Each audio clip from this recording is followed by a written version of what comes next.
Food trip ba ang hanap mo? Well, dito sa Pampanga, hindi lang sa restaurants makakakita at makakakain ng mga masarap na pagkain dahil karamihan din sa mga ito ay nakikita sa mga karinderya sa tabi-tabi. Name it, they have it. Mula sa cravings na kare-kare, ang crowd favorite na sisig, kinalakihang bistek, spicy Bicol Express, at iba pa. Lahat ng ito ay hinain at binigyan ng twist at sariling bersyon ng higit 20 karinderya sa lalawigan na nagpasiklaban sa cook-off competition ng Provincial Government ng Pampanga. May mga exotic dishes din tulad ng sinigang na suso. Sa huli, naghari ang bersyon ng Healthy Okoy-Okoy ng bayan ng Masantol. Healthy dahil gawa ito sa 3 Ks tulad ng kamote, kalabasa at carrots.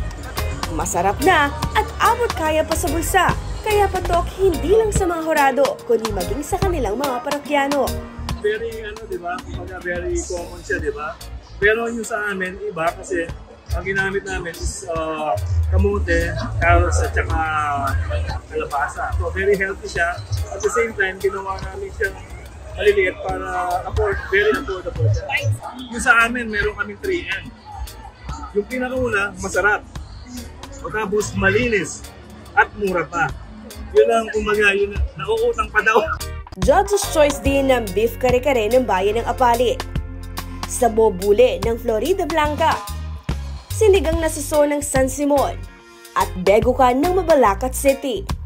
Layo ni Governor Dennis Data Pineda na sa tulong ng kompetisyon ay maisulong ang masarap, mura at syempre, dekalidad na pagkain ng mga karinderya dito sa Pampanga.